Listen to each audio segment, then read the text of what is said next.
কবু ছেড়ো না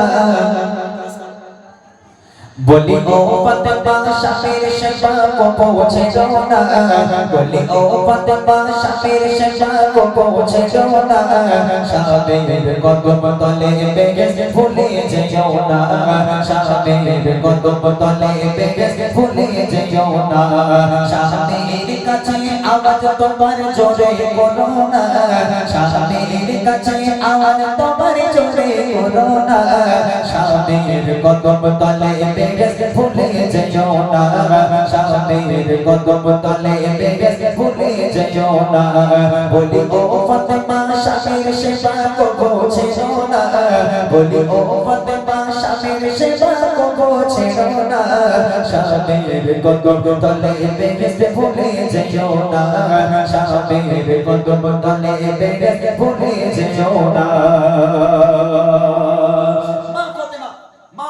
ঘরে চুলো জ্বলতো না, হাড়ি উঠতো না। আমার বাড়িতে দুপুর বেলা সবাই ভাত খাওয়ার পর কত ভাত বেঁচে যায়, সেই ভাতগুলো হয় রাত্রিবেলা খেতে হয়, না হলে কুকুরকে দিতে হয়। মা ফাতেমার ঘরে 3 দিন চুলো চলে না। আহারে মাসুম বাচ্চা হাসান হুসাইন ক্ষুধার যন্ত্রণা সহ্য করতে না পেরে কখনো বেহুশ হয়ে পড়ে যায়, আবার তাদের জ্ঞান ফিরে আসে, আবার বলে মা দুটো খাবার দাও, নইলে হাসান হুসেনকে মরতে হবে মা। আবার মা করতে করতে আবার বেহুশ হয়ে যায়, খিদের যন্ত্রণা সহ্য করতে পারে না। হযরতে আলী কাজের উদ্দেশ্যে রওনা হলো, বাইরে গেল, দাঁড়ে ঘুরে ঘুরে সারা দিন ঘুরলো। হযরত আলী কোথাও কাজ পেল না, কাজ না পাওয়ায় মনটা মলিন করে নিরাশ হয়ে যখন ফাতেমার কাছে ফিরে এলো, দরওয়াজায় টোকা মারলো। ফাতেমা দরওয়াজার সামনে দাঁড়িয়ে, হযরত আলী মনটা মলিন করে আছে, কষ্ট মুখে। মা ফাতেমা বলছে, আপনি ওরম করে আছেন কেন, কি হয়েছে আপনার? বলে, ফাতেমা আজকেও তোমাদের মুখে আহার তুলে দিতে পারবো না, আজকেও তোমাদের খাবার দিতে পারবো না। লোকের দাঁড়ে ঘুরেছি, কেউ আমাকে একটা কাজ দিল না ফাতেমা, আমি তোমাদের জন্য কোনো খাবার নিয়ে আসতে পারিনি।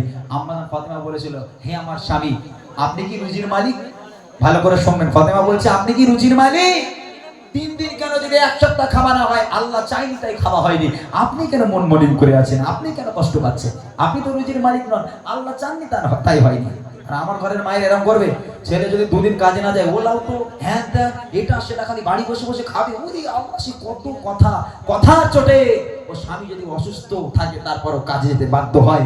আর মা ফাতেমা বলছে, আপনি কি রুজির মালিক, আপনি মন খারাপ করবেন কেন? হ্যাঁ, আল্লাহ আপনাকে কাজ দেয়নি তাই হয়নি, চলে আসেন ঘরে। 3 দিন 4 দিন চলে না। কবি লিখছে দেখেন, দিনের পরে দিন কেটে যায় অভাবের পরে, হারি ওঠে না চলতে ফাতেমার ঘরে, ও হারি ওঠে না চলতে ফাতেমার ঘরে। দাঁড়ে ঘুরে আলে কাজ নাহি পায়, অবশেষে নিরাশ হয়ে ঘরে ফিরে যায়, অবশেষে নিরাশ হয়ে ঘরে ফিরে যায়। রাখেও বিবি স্বামীর শকর করতে ভোলে না, রাখেও বিবি স্বামীর শকর করতে ভোলে না। স্বামীর পায়ের তলে বেগে ভুলে যেও না, স্বামীর পায়ের তলে বেগে ভুলে যেও না। বলি ও ফাতেমা স্বামীর সেবা কবু ছেড়ো না, বলি ও ফাতেমা স্বামীর সেবা কবু ছেড়ো না। স্বামীর পায়ের তলে বেগে ভুলে যেও না, স্বামীর পায়ের তলে বেগে ভুলে যেও না। নারীদের কণ্ঠ হবে আস্তে, আর নারীরা যদি স্বামীর সঙ্গে ঝগড়া করে, এই গ্রামে ঝগড়া হয় ভাই, এই গ্রামে ঝগড়া হয়, এই গ্রামে মনে হয় স্বামীর সঙ্গে কেউ ঝগড়া করেন, করিনি মনে হয় নাকি? হ্যাঁ, কিন্তু আমাদের ওদিকে হয় স্বামীর সঙ্গে ঝগড়া। এখানে যদি ঝগড়া করে, সেই জোড়া বর্তমানে শোনা যায়। উরি আল্লাহ, গলার জোর কি! হ্যাঁ, কাকা করবে। হ্যাঁ, কিন্তু এই গলার আওয়াজ কোথায় রাখতে হবে? কবি লিখছে দেখেন, নারী তোমার কণ্ঠের আওয়াজ জোরে কেন হয়, কণ্ঠ তোমার পর্দা নারী সে কি জানা না, কণ্ঠ তোমার পর্দা নারী সে কি জানা না। নারী যদি স্বামীর সাথে জোরে কথা কয়, নারী যদি স্বামীর সাথে জোরে কথা কয়, সেসব নারীর উপর খোদা বড়ই নারাজ হয়, সেসব নারীর উপর খোদা বড়ই নারাজ হয়। যতই ইবাদত করো তবু কবুল হবে না, যতই ইবাদত করো তবু কবুল হবে না। স্বামীর পায়ের তলে বেগে ভুলে যেও না, স্বামীর পায়ের তলে বেহেশত ভুলে যেও না বলি ও ফাতেমা স্বামীর সেবা কবো ছেড়ো না বলি ও ফাতেমা স্বামীর সেবা কবো ছেড়ো না স্বামীর মায়ের তলে জান্নাত ভুলে যেও না স্বামীর মায়ের তলে জান্নাত ভুলে যেও না। আপনারা শুনেছেন এক নবী মানে সেই গা পা পচে গেছিল জানেন আপনারা, আরে তাকে তো তার স্ত্রী আজকে এত সেবা করেছে, এত সেবা তাকে করেছে, সমস্ত তার পরিবারের লোক সমস্ত তারা সাইড থেকে সরে যেত, তার পোকামাকড়ে খাচ্ছে শরীর, এই অবস্থায় কেউ দেখতে যেত না, কিন্তু তার স্ত্রী এত সেবা করেছিল আল্লাহ পাক তাকে দুনিয়ার বুকে জান্নাতের সার্টিফিকেট দিয়েছিল। স্বামী কি যেমন তেমন জিনিস, হ্যাঁ।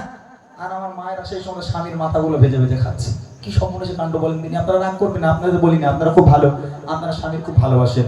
তবে অনুরোধ মা, আজকে এই স্বামী যদি না চায়, আজকে আপনি নফল নামাজ পড়ছেন, নফল নামাজ পড়ছেন, স্বামী যদি আপনাকে ডাক দেয় আপনার স্বামীটাকে চলে যেতে হবে নফল নামাজ বাদ দিয়ে, হ্যাঁ। আর আপনি সেই স্বামীর উপরে কথা বলেন, জোরে জোরে কথা বলেন, ইবাদত বান্দেগি সব চুলোয় যাবে। যত ইবাদত করেন না কেন, স্বামীর সঙ্গে যদি মহাব্বত না করেন, স্বামীকে যদি ভালো না বাসেন, স্বামীকে যদি আদব দিয়ে কথা না বলেন, আল্লাহর দরবারে কোনো ইবাদত মঞ্জুর হবে না, মাথায় রাখতে হবে। এইবারে আসছে শাশুড়ি। নিজের পিতা মাতা হলে, নিজের মা বাপ এলে তখন তাদের জন্য মাছ মাংস হ্যান ত্যান কলজের মাথা কি সব আনা যায়। আর যদি ছেলে বলে যে আমার মা অনেকদিন কিছু ভালো মন্দ খায়নি, আজ একটু ভালো মন্দ রান্না করি, আমার বাপ মাটা খাবে, তখন আর বউর দিকে তাকানো যাবে, হ্যাঁ। টাকা যেন উড়ে উড়ে আসে, ও বুড়ি এত খাচ্ছে হয় না, আবার তার জন্য গোসমা জানতে হবে, এটা হয় না।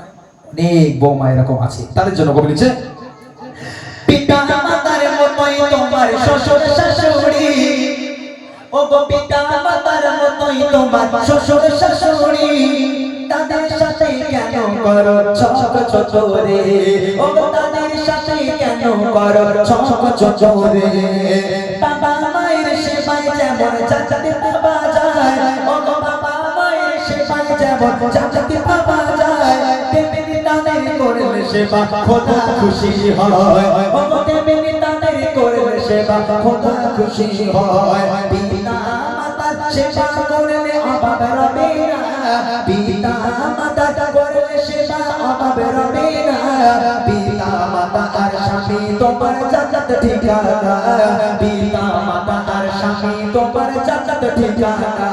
বলি ও ফাতেমা স্বামীর সেবা করতে ভুলো না, বলি ও ফাতেমা স্বামীর সেবা করতে ভুলো না, স্বামীর মায়ের তলে জান্নাত ভুলে যেও না, স্বামীর মায়ের তলে জান্নাত ভুলে যেও না, স্বামীর মায়ের তলে জান্নাত ভুলে যেও না, স্বামীর মায়ের তলে জান্নাত ভুলে যেও না। শর্ট করে শুনিয়ে দিলাম, একটু ছোট্ট করে শোনালাম যেহেতু